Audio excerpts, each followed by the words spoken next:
పెనమలూరు నియోజకవర్గం కానూరులో ఉద్రిక్తత.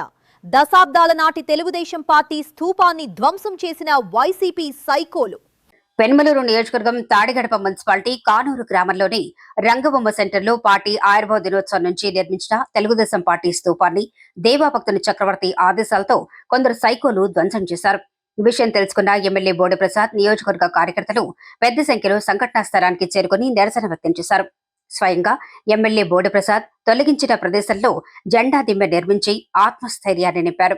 ఈ సందర్భంగా ఎమ్మెల్యే బోడిప్రసాద్ మాట్లాడుతూ, ఉద్దేశపూర్వకంగా కానూరులో ఉనికి కోల్పోతున్న దేవభక్తుని చక్రవర్తి వైసీపీ ఓటు బ్యాంకు కోసం ప్రధాన సెంటర్ నందు రాజశేఖర రెడ్డి విగ్రహాన్ని ఏర్పాటు చేయాలనే దురుద్దేశంతో 1982 తేదేపా ఆవిర్భావం నాటి నుంచి ఉన్న తేదేపా జెండా స్తూపం దిమ్మెను కూల్చివేసి ఆ ప్రాంతంలో రాజశేఖర రెడ్డి విగ్రహాన్ని పెట్టాలన్న ఉద్దేశంతో రెచ్చగొట్టే రాజకీయాలు చేస్తున్నారని మండిపడ్డారు.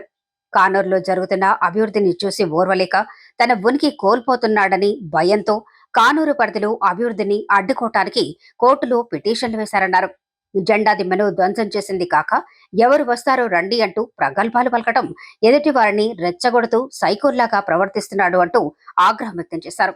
ధ్వంసం చేసిన చోట దిమ్మెను పునర్నిర్మించాం, ఇలాంటివి మళ్లీ పునరావృతమైతే గుడ్డలు ఊడదీసి కొట్టే రోజులు దగ్గరలోనే ఉన్నాయని బోడిప్రసాద్ హెచ్చరించారు.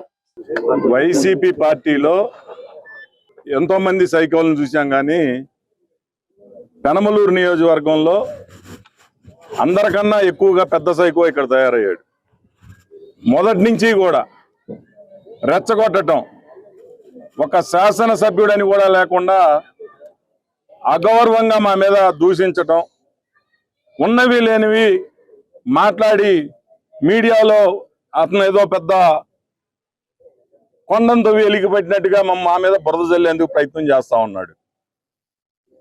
ఓపిక పట్టాం. కానూరు అభివృద్ధి చేస్తే దాన్ని అడ్డుకోవడానికి పిటిషన్లు పెట్టాడు.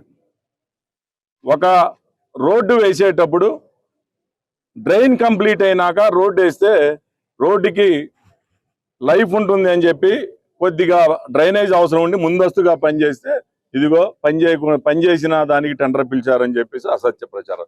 ఈ రోజు ఉదయం స్తూపం ఇక్కడ ఉంది, దాని మీద ఇల్లు, చక్రం, నాగలి గుర్తు ఇవన్నీ కూడా ఇక్కడ ఉండేవి. అలాంటిది ఈ రోజు ఉదయం ఇక్కడికి వచ్చి దీన్ని ధ్వంసం చేయడమే కాకుండా రెచ్చగొట్టేటట్టు, నేను పగలగొడతాను, ఎవడొచ్చి ఏం బిగుతాడో చూస్తాను అంటే, ఓర్పుకి సహనానికి కూడా ఒక హద్దు ఉంటుంది. ఇప్పుడు మా కార్యకర్తల్ని నేను వెళ్ళి అంతు చూడనంటే రోడ్డు మీద గిడిచి కొడతారు, కానీ నేను ఎక్కడా కూడా ఓర్పుతో సహనంతో మనం బేడవకూడదు. అతను చేసిన తప్పు మీడియా ద్వారా ప్రపంచానికి తెలియచేయాలనే ఉద్దేశంతో ఇక్కడికి వచ్చి తొలగించిన చోటే ఇప్పుడు స్తూపం నిర్మాణం చేస్తున్నాం. భవిష్యత్తులో కూడా నేను హెచ్చరిస్తా ఉన్నా, ఇలాంటి చర్యలు గనక మళ్ళీ మళ్ళీ చేస్తే చాలా సివియర్గా, ఇప్పుడు చాలా సహనంతో ఓర్పుతో కార్యకర్తలందరూ కూడా నేను చెప్పిన మాట వింటున్నారు. పిచ్చి పిచ్చి వేసాలేస్తే మాత్రం గుడ్డలు తీసి రోడ్డు మీద నిలబెడతారు. అది త్వరలోనే ఉంది. నువ్వు ఇప్పటికైనా నోరు అదుపులో పెట్టుకో, నీ చర్యలు కూడా, ఇలాంటి దుశ్చర్యలు కూడా అదుపులో పెట్టుకో.